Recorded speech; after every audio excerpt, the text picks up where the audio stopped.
What is going on, everybody? My name is Brian and welcome to my channel. Today we're going to finally put some shop air in this place, if you want to call it shop air. I mean, I've already got a small area, so this is basically more to help with condensation, to try to keep some of the water out of my tools and to be able to maybe paint a little bit. I don't think it's going to be perfect, but it is going to help out a whole lot, because if you're using an air compressor over an extended period of time and it keeps refilling up, it builds up a lot of condensation. So I went to Home Depot and I purchased some items to be able to do this. Now, the way I have to do this in some areas is because of some of the fittings that I already have laying around here. And fittings, if you don't know, they are expensive. So any little bit that I can use to try to help save me some money, I'm definitely gonna use. So what I decided to go with was 1/2-inch PEX pipe. If you don't know about PEX pipe is plumbing pipe. And it is actually rated up to 160 PSI safely is what they rated at. And that's plenty. I mean, I'm gonna have 90 at the most, maybe 100, but I doubt it, running through this air compressor into my tools or paint gun or whatever. You run the paint gun, you're running even less. So 160, plenty. Now, there are plenty of other options. This is not like the only way to do this. You could use any type of pipe really, but you want to watch out for what you use because of condensation. Water is going to corrode those pipes. So stainless pipe, copper pipe works, even galvanized pipe. They actually use galvanized pipe in a lot of places, so it'll all work.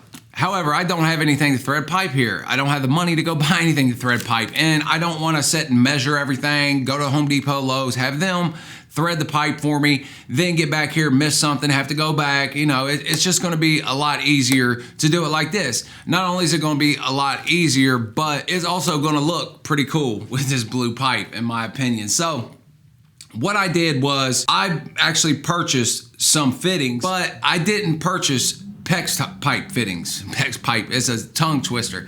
I didn't purchase PEX pipe fittings. I got it. Now, they have to have a special tool to be able to insert those PEX pipe fittings. So I don't have that tool either, and that tool's expensive, and I'm not gonna go out and buy that tool to just run some air lines. So I bought shark bite fittings. Shark bite fittings will work just fine.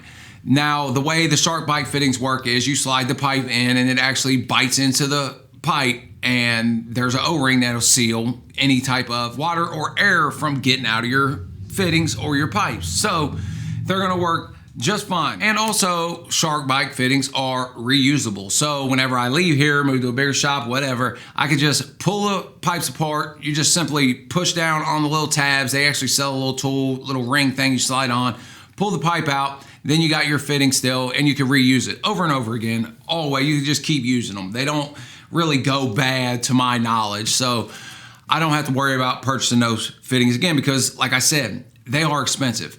I bought the bare minimum to do this, and I've got it figured out how I'm gonna do this. As you can see back here, I got my compressor. I'm just gonna simply come out, run to my filter, which the filter that I purchased was the 1/2-inch air filter from Harbor Freight, and it's also a regulator. The air filters also are expensive. You could buy the air filter, air dryer system, and you know, you're gonna spend $100, $150. This costs 30 bucks, so it's gonna do just fine for what I need it to do. So I'm gonna run from there to the filter. And what I'm gonna use to run to the filter is a lead-in hose, which you see right here. I bought the Kobalt lead-in hose. Husky has a lead-in hose at Home Depot. However, when I was at Home Depot this morning, I forgot to get it. So I have a Lowe's a little bit closer than Home Depot. So I decided just to run to the Lowe's, grab that, even though that is more expensive than the Husky hose. The Husky hose is about $22, that's $31. So it does add to my budget a little bit, but it saves me time. So it evens out. The PEX pipe, I had to purchase a 100-foot roll. I mean, they didn't sell it any less. So it was like 28 bucks for 100 feet. I'm not gonna use it nowhere near 100 feet. However, I can save it. So if I do get a bigger shop, like I said, I can expand, I can run more lines. I could just use this later on down the road. So I'm not too mad about having to purchase the extra pipe. Now, a lot of the ball valves that I got, I already have them. I had them laying around, 1/2-inch ball valves. So I'm just gonna use those. I have a bunch of street tees. I have a bunch of couplers, bushings, hex nipples, elbows.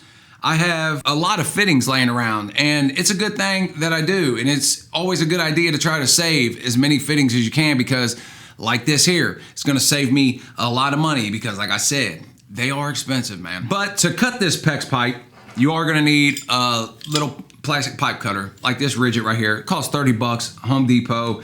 Not an expensive tool. They do have more expensive ones, like the Milwaukee one was like $55, and you know, I would choose the Ridgit in that case, but you know, that's just me saving $25 on something that I'm probably gonna use a couple times over my life anyway. And Ridgit is a great tool brand anyway. I use all Ridgit pipe wrenches and everything else, so plumbing, Ridgit, great. And also cordless tools, Ridgit, great. I mean, lifetime warranty. So I'm not mad about the Ridgit only being $30. They actually had a Husky one for like 14 bucks, and I picked up the Ridgit, 30 bucks. You can also see here that I have the Diablo heavy duty retractable air hose reel. I've been wanting to purchase this. I thought about getting the Earthquake XT air reel, but it's like double the price. I mean, with the 20% off coupon, it's like $94. And the Earthquake XT, you may be able to catch it with a coupon for like $180. It seems pretty expensive to me, man. And this is pretty good, actually. I don't see much of a difference compared to the Earthquake XT to this. I really don't, but to each their own. If you want to buy the Earthquake XT and spend that kind of money, then there's nothing wrong with it. Now, with the 1/2-inch air filter, it comes with a gauge. However, I have some better gauges laying around, so I'm not gonna use that. I'm gonna use one of my good gauges, but that gauge would probably work just fine. I just happen to have these McDaniel Control gauges, and they're really good. They're the liquid filled, the glycerin, whatever's inside of them. They're liquid filled, so you get a more accurate reading. It stops the needle from jumping. Do you need that kind of accurate reading? No, you don't. But like I said, I got it, so I might as well use it. I'm not doing anything else with it. I also picked up a couple of Merlin fittings and also a 3/8 Merlin ball valve, but I'm not going to use those. I just picked those up just to have them laying around in case you need them. Just like with these fittings, it's always a good idea to have them laying around. So I may use one or two of the fittings. I don't know yet. We'll see when I get into it, because this is all going to be just shooting off the hip, man. I don't really know. I have kind of an idea what I'm going to do to try to cut down on condensation. That's the main goal, cutting down on condensation. So like I said, coming out here to the air filter, then I'm going to 90 up. And I have a SharkBite 90 that has female 1/2-inch MPT and then the SharkBite on one end. So what I'll do is run a hex nipple out of my filter onto the elbow, then come up with the pipe. Then you're gonna come over a little bit. Then I'm gonna come back down, and that's to help with the condensation, like I said. Then I'm gonna run here, I'm gonna tee off from here, go over to there. I'm gonna come straight down, run a ball valve here. It's just a drain valve at the bottom, 1/2-inch ball valves, what I'm gonna put down there. Come across, then I'm gonna come across, run a tee. I forgot to mention, I'm also gonna put a ball valve before the air filter. So we'll have hose, air ball valve, air filter, 90 up, pipe, 90 down. Actually, at the top, it'll be a T, because I'm gonna keep going with the pipe, as we'll talk about. But I'll get here, drain, over here, down, then I'll have a hookup right there, and I'll probably attach this reel right up there. That way I can keep my air hose off the ground. I'm tired of tripping over air hoses and cords. And eventually, I'm gonna get rid of all these extension cords and run electric out here, hopefully really soon. And I'm gonna do a video about that, but I'm not an electrician. I'm just a guy that does things, man. That's all I am, really. But I'll have my hook up here, and I'll also have a ball valve at the bottom of that. Running straight across, I'm gonna 90 over up there and come over to here, and I'm gonna run a T at the front of my garage, and I'm gonna run a ball valve on there, and I'm also gonna run an air hookup right there. And the only reason I'm having an air hookup 6 feet from here to 6 feet from there is if I gotta run an air hose out to the driveway to put air in the girlfriend's tires or whatever, in my tires, then I could just hook air hose up, go out there. I don't have to take this down because I don't have, this wouldn't be long enough. I would have to hook another air hose up to that, which I could do, but I'll leave that right there, ball valve it off to where I can drain it off somewhere, and then I'll probably set it up to where if one day I want to expand from there, I could just keep going, run some over there. I doubt I ever will, but I might as well do it while I'm there. So I think that's about it. I think I've covered everything. Like I said, you could get all of this right here, lead-in hose, PEX pipe, the PEX pipe fittings that I have, but now, like I said, I did save some money because I have some of these fittings, as you see here. I've got it kind of mock, just dry fitted up here, how I'm gonna have it set up. And it's only set up like that because, like I said, it's the fittings I have on hand, so I'm gonna make it work. But all this, PEX pipe, the shark bite fittings, I think, and the lead-in hose and the air filter, I think I have a total of maybe $150 in all of this. So it's not very expensive, but obviously you may have to spend more or less depending on what you're trying to do. The main focus of this is to get rid of condensation out of my tools, like I said. And like I said, you know, you could use whatever pipe you want to use. This is not the only way, just the way that I'm going to do it. One more thing. They do sell a kit that you could buy that looks just like this, man. They're using PEX pipe too. It looks like PEX pipe. I would say it's PEX pipe, but the kit is more expensive than doing it yourself in this case. So I chose to just do it myself. So you may want to research what you can buy pre-made. It comes with all the fittings you're gonna need and everything. You don't have to do any brain work, because you do have to think about this a little bit, exactly how you're gonna do it. You gotta think about what fittings you're gonna use.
there it is. We pretty much got it done. I ran out of clamps to clamp this up to the wall, so I had to make do with what I had. It wasn't worth me making a special trip, so it doesn't look as good as it's gonna look, and it's not as straight as it's gonna be once I'm able to line it all up with the rest of those clamps. So I'll pick them up next time I go.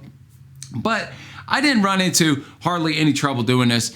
Anybody could do it. Once you figure out the fittings you need and figure out how you can make it work with the fittings. For example, you could see right here, I have the lead-in hose that I got. As I said, it's the Kobalt lead-in hose. I thought for some reason that this was male down here, but it's actually female. So I didn't pick up any type of quarter-to-quarter hex nipples or anything. But what I did have laying around was a couple of these inline filters, and they're quarter-to-quarter. So I put one of those on, ran it into a reducer bushing, 1/2 inch to 1/4 inch, and into the 1/2 inch ball valve. And then over here I have a 1/2 hex nipple and straight to a run tee. And on the bottom, I also have a reducer bushing, 1/2 to 1/4. And the only reason I have that is because I don't have any 1/2 inch pipe plugs, but I do have a bunch of 1/4 inch pipe plugs. So I just use a bushing and made it work. We ran straight into the filter. I came from the filter with a 1/2 hex nipple. Then I used the 90-degree elbow female 1/2 inch NPT 2 1/2 inch shark bite fitting. And we ran that up. Then we used our shark bite fittings. The hardest part, I think, to figure out is going to be to figure out like what fittings you're going to use when you get to these points.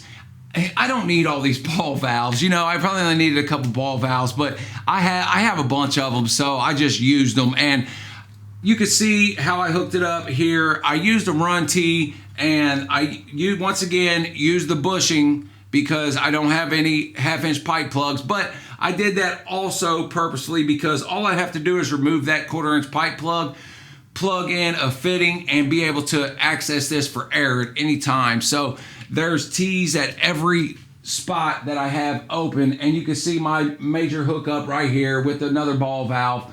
Then I ran all the way down, and I stopped at the end with another 1/2 inch ball valve. I left that open. I put a female air coupler on the end, and I could plug air hose in that and use that anytime. So it's pretty straightforward. Like I say, you could buy a kit for this, but man, you could do it yourself a lot cheaper. The most expensive thing, like I said, is the fittings, but I think that it's going to help a whole lot with moisture. And you don't want moisture coming through here, obviously, because especially if you're going to paint, you definitely don't want any type of moisture. But when you're getting that water into your tools, it's going to lessen the life of your tool. So this isn't much to set up, you know, $100, $200, then you can prolong the life of your tools. And I like to buy quality tools in most cases.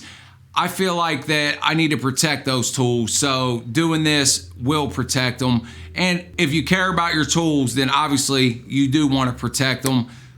So this is a good idea for anybody, in my opinion. If you have any other questions or anything, like I said, man, leave them in the comments. We'll try to help you out. I appreciate you watching. Stick around. If you haven't subscribed, make sure you subscribe below, because I'll have all kinds of projects, tool reviews, and everything coming up. Till next time, stay real.